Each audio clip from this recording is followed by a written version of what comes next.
I think we've kind of come up with a decision. I'll answer that question finally in this video you guys have been wanting to know for so long. She also said there is a chance I could have a little bit of endometriosis.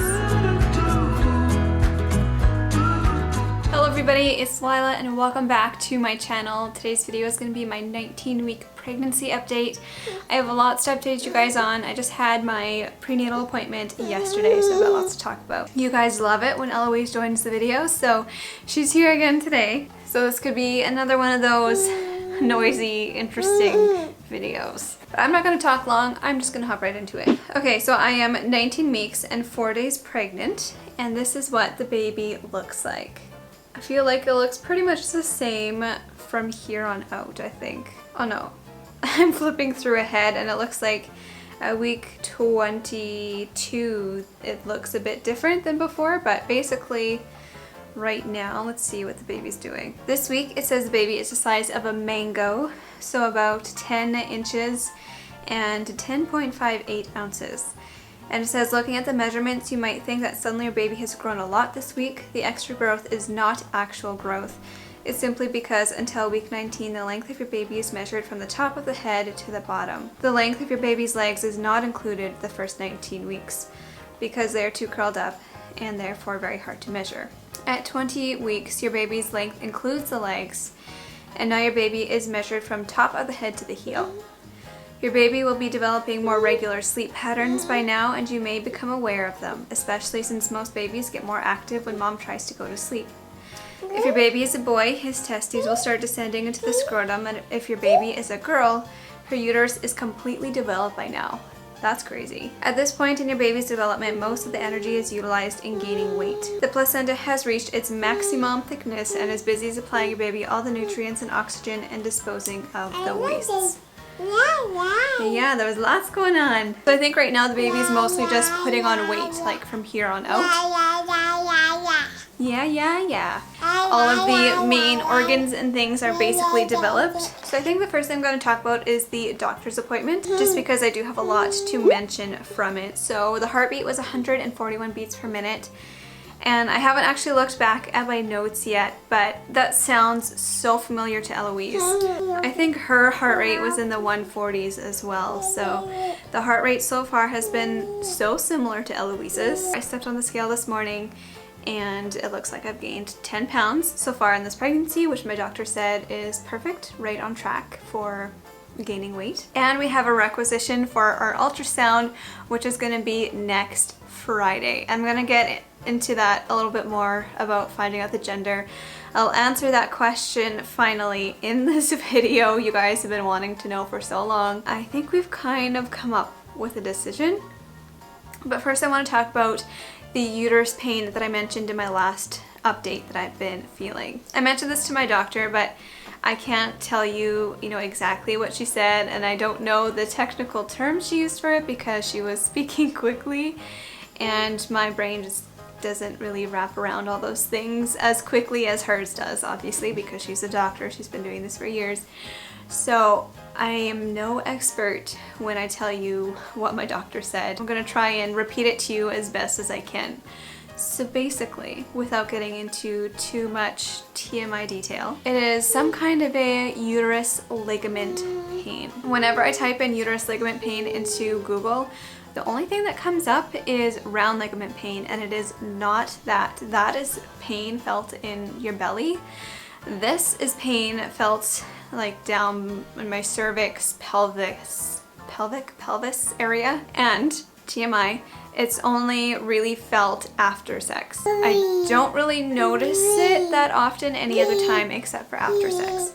And it's only when I'm standing, not when I'm sitting. Basically, how she explained it to me was that there are ligaments all over your uterus that attach your uterus to your body. And I guess this particular one is getting stretched and moved around depending on what position I'm in. It's also attached to a nerve and like some sort of a blood network or something that can get congested during my period, which is why whenever I had my period before I got pregnant, it would become like inflamed and that's why it would hurt. But right now, because my uterus is growing It just really depends on what position I'm in. So if I'm standing, I guess the ligament is getting stretched to a point that's uncomfortable and painful. So it's not something that can be cured.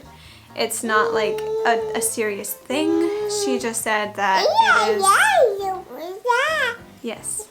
She just said it's something that I'm just gonna have to deal with. I can take Tylenol for it. Tylenol doesn't really do much. Advil would probably help more, but obviously I can't take Advil right now. That is the deal. It is a uterus ligament pain.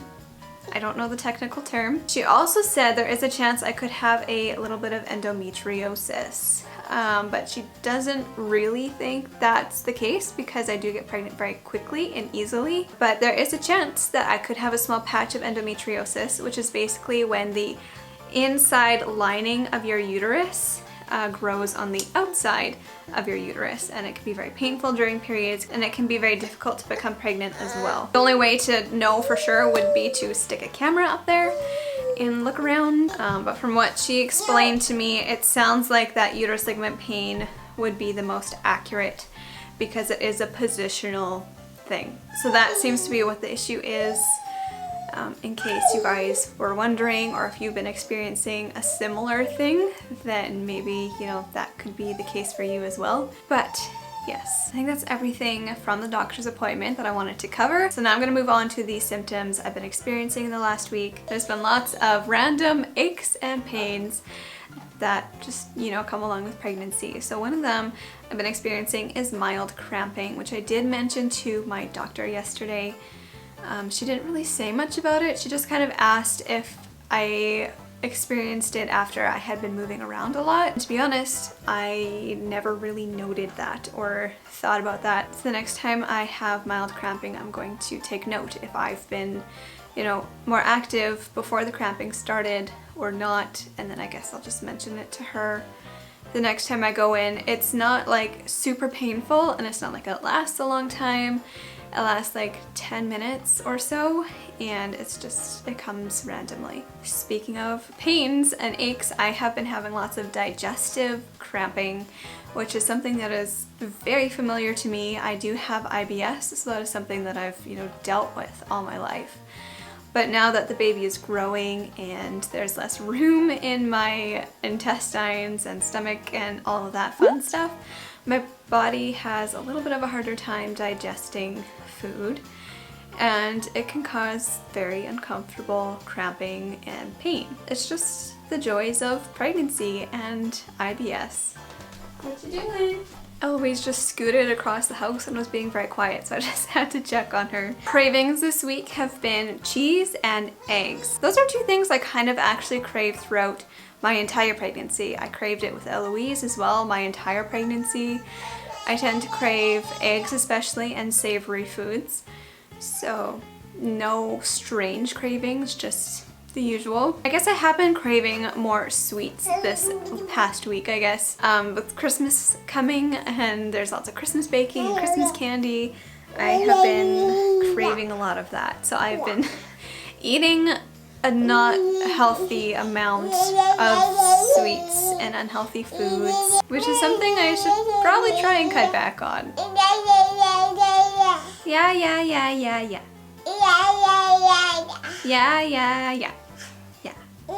Yeah. One thing I've noticed is I feel like I'm not quite as hungry in the last couple weeks. I don't know if the baby is just taking up my room and I don't have as much room in my stomach or what, I don't know. I'm just not quite as hungry as I was in the very beginning. The insomnia is off and on, and it's been a little bit worse recently just because I've been really trying to only sleep on my sides. She's trying to crawl underneath the tripod. I have been trying to sleep on my sides for a while now, but I am normally a back sleeper, so that makes it a little bit difficult for me, and I'm not quite as comfortable, and I'm tossing and turning a lot, and just it takes a lot to get comfortable enough to fall asleep. I think I'm gonna take out my pregnancy pillow soon. Maybe that'll help. There has been less gagging recently, which I'm thankful for. I mentioned in the last few updates that whenever I brush my teeth, I'd have this gag reflex, and it'd be very hard to brush my teeth because I would gag every time. I also mentioned that I had very sensitive teeth. The sensitivity has definitely gone down in my teeth, but the sensitivity in my gums has gone up again. I noticed the same thing with my pregnancy with Eloise. The farther along I got in my pregnancy, the more my gums would bleed whenever I brushed or flossed them, and that is the same thing that's happening this time around again. Like just this morning I just brushed my teeth and there was a lot of blood in the toothpaste when I spit, and I don't know where it's coming from. But it's just part of pregnancy. The last thing I want to talk about is the movement. I have been feeling a lot more movement. The kicks are definitely getting a lot stronger and it's very exciting. I pick you up and you want to go down again? Almost every single time Zach and I are just hanging on the couch and I'm feeling movement, he'll put his hand there and he'll feel a few kicks as well. This baby is a little bit less stubborn than Eloise was because he's felt them quite a few times already. And I guess I'm almost 20 weeks. I'm almost halfway there. What? That's honestly the craziest thought, that I'm almost halfway through this pregnancy. Anyways. With Eloise, he only felt the movements for the first time around 21 weeks. For the first time. And this time he's felt them from like 16 and a half weeks. And he's feeling them regularly now. So it's a pretty cool feeling. I haven't actually seen them yet just because I always want to feel them. But I feel like they'd be strong enough to maybe start videoing. So I'm going to try and capture that on video soon so you guys can see it too. Alright, I was gonna talk about the gender. Okay, so I think we've finally come to a decision. I think Zach is 90% on board with this decision. I mentioned this to him a while ago, and personally I feel like it is the perfect compromise for us. Basically, long story short, I want to find out the gender, Zach does not. I'm okay with not finding out the gender, but I would really like to, just because with Eloise we didn't find out the gender, so I would like to this time. So I suggested this. We should pray about it and then go into the ultrasound, and if the baby is in a position where it is very clear that we can like very clearly see the gender, then we'll find out. But if the baby is in a position that's really hard to see the gender, or even kind of hard to see the gender, we won't find out. And we'll just kind of leave it up to God. And then it's not a matter of us deciding, but God deciding. And I feel like that is just the perfect way to compromise for us. And so I think he's about 90% on board with this.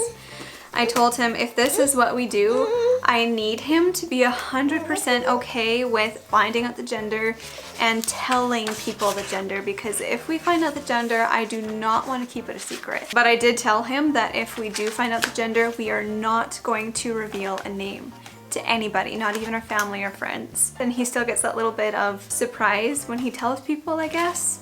I don't know, but I'm pretty sure this is what's gonna happen. And if we do find out the gender, we'll find out on Christmas morning.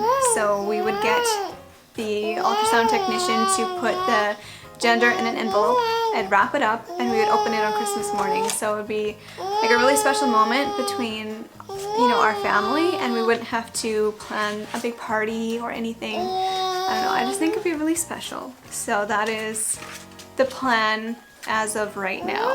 Oh, are you sleepy? You shouldn't be sleepy. You slept in this morning. Mama's gonna stand up for a second. All right, I am 100% wearing pajama pants right now. And I don't even care. So this is the 19-week belly. I guess I'm almost 20 weeks now. I feel like I haven't grown that much recently. I feel like the growth has definitely slowed down, because in the very beginning I was growing so much. But now it's just a lot more slow and steady. Also, I did take my belly ring out. I'll probably put it in periodically just so that it doesn't close up the hole, but as of right now it's out. Alright, so that's everything for this update. I hope you guys enjoyed. If you did, don't forget to give it a thumbs up. And if you want to follow me along on this pregnancy journey, then definitely do click that subscribe button. I'd love to have you here and join this little community of ours. I hope you guys are having a wonderful day, and I'll see you in my next video. Bye. Bye. She's saying bye too. Say bye. Bye. She's got the Switch controller things. You're so silly. Ding dong, a lang, a lang, a lang. Boom, ba, bo, ba, ba, ba, ba, ba. you up in boom, boom, boom, boom, boom. Tell me I'm the only